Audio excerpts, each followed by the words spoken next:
আসসালামু আলাইকুম। আমি সাজ্জাদুর রহমান, প্রভাষক পৌরনীতি ও সুশাসন, ঢাকা দক্ষিণ বালিকা উচ্চ বিদ্যালয় ও কলেজ। সুপ্রিয় শিক্ষার্থীবৃন্দ, অনলাইন ক্লাসে তোমাদের স্বাগতম। আশা করি এই সংকটময় মুহূর্তে যে যেখানে আছো ভালো আছো, সুস্থ আছো এবং নিরাপদে আছো। সুপ্রিয় শিক্ষার্থীবৃন্দ, আজকে সপ্তম অধ্যায়ের তোমাদের পৌরনীতি ও সুশাসন প্রথম পত্রের সরকার কাঠামো এ অধ্যায়ের সরকারের বিভিন্ন বিভাগ অর্থাৎ আইন বিভাগ, শাসন বিভাগ, বিচার বিভাগ নিয়ে আলোচনা করব। তবে আজকে এই তিনটি বিভাগের মধ্যে সবচেয়ে গুরুত্বপূর্ণ বিভাগ আইন বিভাগ। এই আইন বিভাগের গঠন এবং কার্যাবলী নিয়ে আলোচনা করার চেষ্টা করব। দেখো, একটা সরকারের তিন ধরনের কাজ থাকে: আইন সংক্রান্ত, বিচার সংক্রান্ত, শাসন সংক্রান্ত। সরকারের যে বিভাগ আইন প্রণয়নের দায়িত্বে থাকে তাকে আইন বিভাগ বলে। যে বিভাগ আইন বিভাগ প্রণীত আইন অনুসারে আইনকে বাস্তবায়িত করে তাকে শাসন বিভাগ বলে। যে বিভাগ অপরাধীদের শাস্তি বিধান করে অর্থাৎ শিষ্টের লালন দুষ্টের দমন করে সেই বিভাগকে বিচার বিভাগ বলে। অতএব সরকারের তিনটা বিভাগ: আইন বিভাগ, শাসন বিভাগ, বিচার বিভাগ। এই তিনটি বিভাগের মধ্যে সবচেয়ে গুরুত্বপূর্ণ বিভাগ হল আইন বিভাগ। পৃথিবীর সব দেশের আইন বিভাগ তথা আইনসভার কাঠামো বা রূপ এক নয়। গঠন কাঠামো, সদস্য সংখ্যা, সদস্যদের যোগ্যতা অযোগ্যতা, নির্বাচন পদ্ধতি এবং কার্যকালের মেয়াদ প্রভৃতি বিষয়ে বিভিন্ন দেশের আইনসভার গঠন কাঠামোর মধ্যে বিভিন্ন মাত্রা বা পার্থক্য লক্ষ্য করা যায়। অতএব গঠন কাঠামোর দিক দিয়ে বর্তমান সময়ে সব আইনসভাই দুই ধরনের। একটা হলো একপক্ষ বিশিষ্ট আইনসভা, অপরটি হলো দ্বিপক্ষ বিশিষ্ট আইনসভা। একপক্ষ বিশিষ্ট আইনসভা সার্বজনীন ভোটাধিকারের ভিত্তিতে গঠিত হয়। অপরদিকে দ্বিপক্ষ বিশিষ্ট আইনসভা সার্বজনীন ভোটাধিকারের ভিত্তিতে প্রত্যক্ষ পরোক্ষভাবে আংশিক মনোনয়নের মাধ্যমে এবং উত্তরাধিকারী সূত্রে গঠিত হয়। সুপ্রিয় শিক্ষার্থীবৃন্দ, ব্ল্যাকবোর্ডের দিকে একটু খেয়াল করো। দেখো, একটা চার্ট, আইনসভার সংগঠন সম্পর্কে একটা চার্ট দেওয়া আছে। চার্টটি একটু খেয়াল করো। আইনসভার দুই ভাগে বিভক্ত: একপক্ষ বিশিষ্ট, দ্বিপক্ষ বিশিষ্ট। একপক্ষ বিশিষ্ট আইনসভার সদস্যগণ নির্বাচিত হন। এরপরে দ্বিপক্ষ বিশিষ্ট আইনসভা, এটা দুই ভাগে বিভক্ত: নিম্নপক্ষ, উচ্চপক্ষ। নিম্নপক্ষ, উচ্চপক্ষ। এই নিম্নপক্ষের সদস্যগণ প্রত্যক্ষ নির্বাচনের মাধ্যমে নির্বাচিত এবং উচ্চপক্ষের সদস্যরা উত্তরাধিকার সূত্রে মনোনয়নের মাধ্যমে, প্রত্যক্ষ নির্বাচনের মাধ্যমে এবং পরোক্ষ নির্বাচনের মাধ্যমে নির্বাচিত হন। একপক্ষ বিশিষ্ট আইনসভা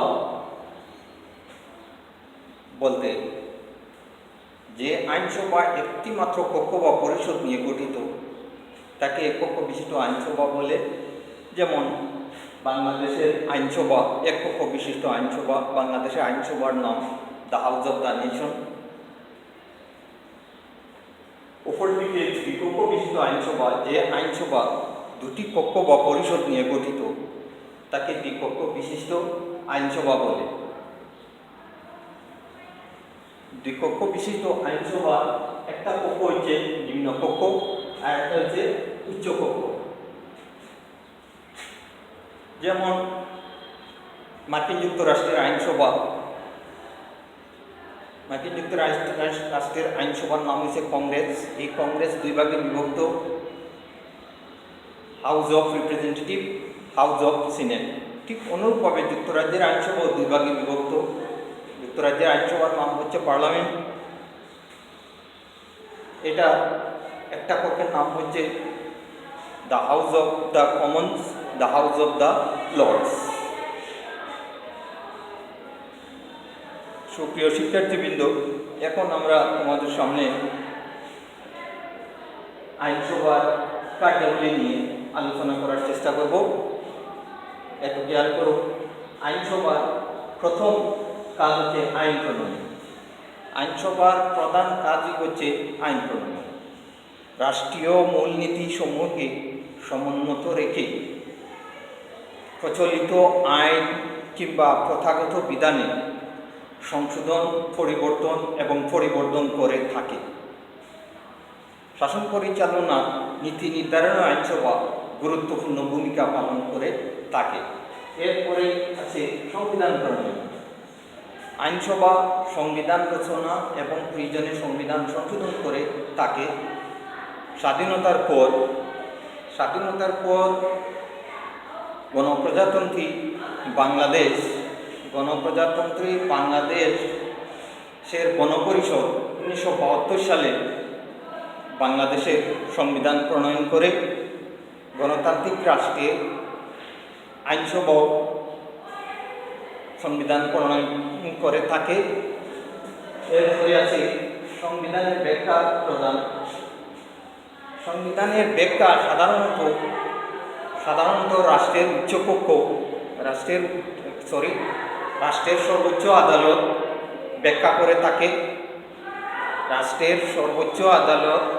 ব্যাখ্যা করে থাকে। তবে কিছু কিছু রাষ্ট্রের আইনসভা সংবিধানের ব্যাখ্যা প্রদান করে থাকে। যেমন সুইজারল্যান্ডের যুক্তরাষ্ট্রীয় আইনসভা সে দেশের সংবিধানের চূড়ান্ত ব্যাখ্যার কাজ করে থাকে। এরপরে আছে জাতীয় অর্থ নিয়ন্ত্রণ ও তদারক। গণতান্ত্রিক রাষ্ট্রে আইনসভা জাতীয় অর্থ তহবিলের অভিভাবক এবং নিয়ন্ত্রক। আইনসভার অনুমতি ব্যতীত কোনো কর ধার্য কিংবা বরাদ্দ করা যায় না। গণতান্ত্রিক রাষ্ট্রসমূহ প্রতি আর্থিক বছরের শেষ দিকে পরবর্তী আর্থিক বছরের আয় ব্যয় হিসাব সংক্রান্ত বাজেট সংসদে পেশ করে থাকে। এই বাজেটের ওপর আইনসভার সদস্যগণের বিস্তর আলোচনা, সমালোচনা, বিতর্ক প্রভৃতির মাধ্যমে তা গৃহীত হলে তা কার্যকর হয়। এরপরে আছে শাসন সংক্রান্ত কাজ। আইন বিভাগ কিছু কিছু শাসন সংক্রান্ত কাজও করে থাকে। সংসদীয়